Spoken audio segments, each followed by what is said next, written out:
Mrs. Yankee, why did you just make us watch all of that information about an entrepreneur? I'm a kid. Kids can't be entrepreneurs. That was a waste of time. Wrong. Kids can be entrepreneurs, just like this little girl.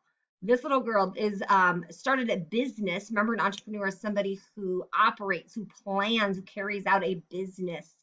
And she came up with this lemonade business. Lemonade is $3. It's called Bee Stung. She is 11 years old, and it started with a bee sting. Um, and then it says she won some contests and decided to start this lemonade stand that she makes money from. Next, we got this little girl. She is 10 years old. Her name is Alina Morse, and she is the founder of a company called Zollie Pops. And I've heard of Zollie Pops because they are sugar free. It says it's a dentist's best friend, and she visited the White House. It says that her sweet fruit flavored lollipops, she came up with um, her sweets are fruit flavored lollipops that her little sister Lola named Zollie Pops. They're sweetened with a bit of xylitol, maltitol syrup, beetroot juice, and stevia, not with sugar. So people who are diabetic or something can have them. And I've seen those in stores. Entrepreneur right here.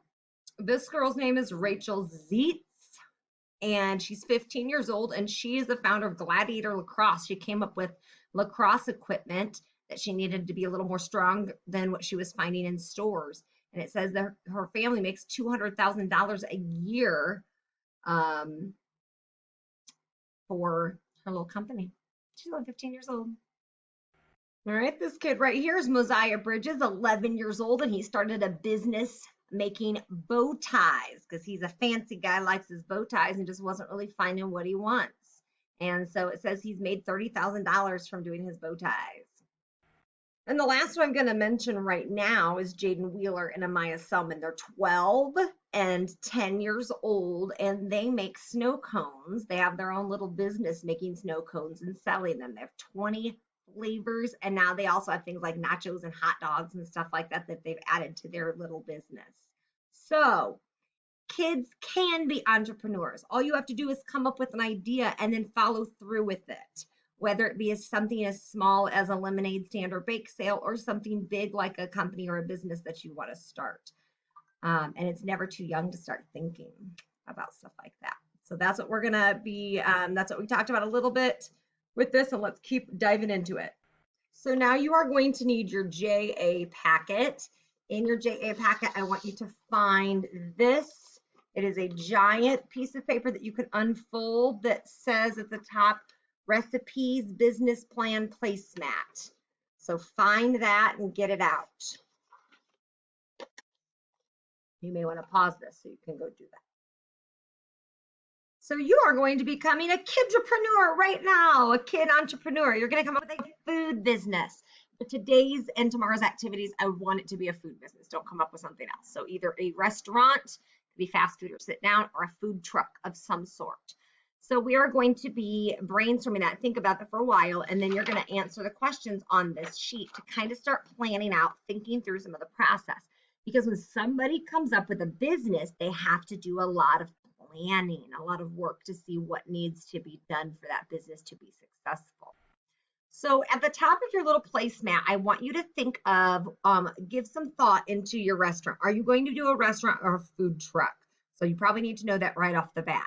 And then what kind, maybe we might want to come up with a name for your restaurant, but maybe fill out some of this information before you come out with a name. We'll put the name somewhere at the top. We have a lot of questions here. It's asking products. So like, what will you serve? What kinds of foods? Italian, Indian, Mexican, American. And then what job role would work with the product the most? So like, what job would people have that works with the product? Are there going to be food preparers working for you? Are you going to have an actual chef? Price.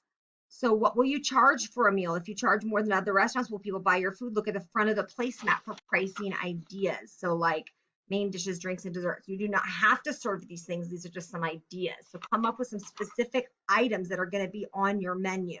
So if you say that you're going to serve Mexican food, This is just my example. Then maybe some of the things down here might be chips and salsa. And then I got to come up with a price. And maybe I'll have a small, medium, and a large. And a small chips and salsa might be like $4. Medium might be 5, and large might be 6, something like that. And I'm going to come up with a couple ideas. You don't have to plan your whole menu, but come up with a couple things. What job role would work with price the most? So who's going to be coming up with the prices? Is it going to be the waitresses, the cooks, the manager? I would think probably me as the manager. Place. Where should the restaurant be? So find the best place like on your map. Where do you think you want to be? If you want to put it like right across from a school, you could do that. If you want to put it downtown, if you want to put it out by the farm, maybe put a little spot where you want it to be. And then what job role would work with place the most? Like who's going to find the place for this? If these top questions are hard for you, just at least make sure you're answering the bottom one. Who will you hire first? Are you going to hire the cooks, the servers, the dishwashers? What skilled jobs will your restaurant need? So like, for example, I don't need like a trained chef if I'm going to be serving fast food, because that stuff is usually just like reheated. Can just train anybody how to cook it. But if I'm having a fancy restaurant, I'm probably going to need somebody who went to culinary school. And then the last one, promotion. What should your customers know about the restaurant? Draw a symbol or logo that will encourage people to eat at your restaurant. And we should probably also figure out what you're naming your restaurant. So based on if I'm going to have it a Mexican restaurant, chips and salsa, I probably shouldn't call it American Burgers. That doesn't make sense. It's not American food per se, and I'm definitely not serving burgers. So come up with a name for it. So fill this out, and then you do not need to send this to me or give this to me on Seesaw, but this information is going to kind of drive your assignment for tomorrow. So put some thought into it and have fun being a kidrepreneur.